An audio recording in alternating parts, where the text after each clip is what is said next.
Hey everybody, it's Amanda from LHL and I'm coming to you with some tips for organizing your garage. So the first step is to go ahead and look at everything you have and determine the zones that you need to create space for. The second step is to go ahead and assign those zones a home in your garage, a physical boundary.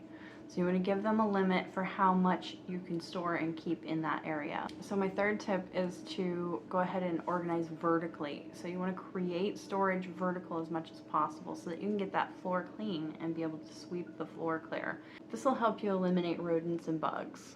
The fourth step is to pare down so that those zones fit into the areas that you've designated.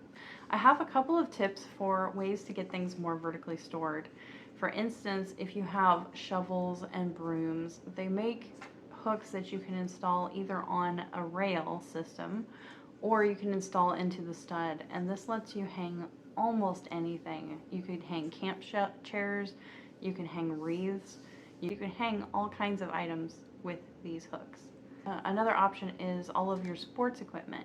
Almost all of it can hang either from the ceiling if you have tall enough ceilings or off of a wall.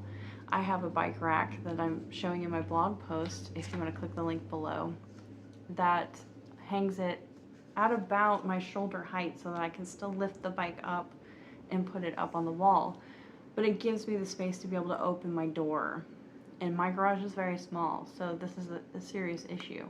Another storage solution is actually with electric mowers, and I think it's limited to electric mowers. You can set the mower up vertically.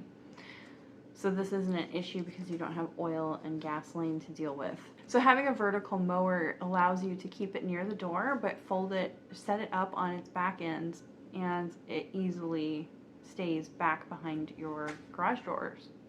And therefore you can back up and open doors and walk around it with ease. It's a great solution. Go ahead and click the link below for the blog if you want to see more detail about how I organize my garage. And stay tuned for tips coming up in short clips for you on a little more detail in each of these steps.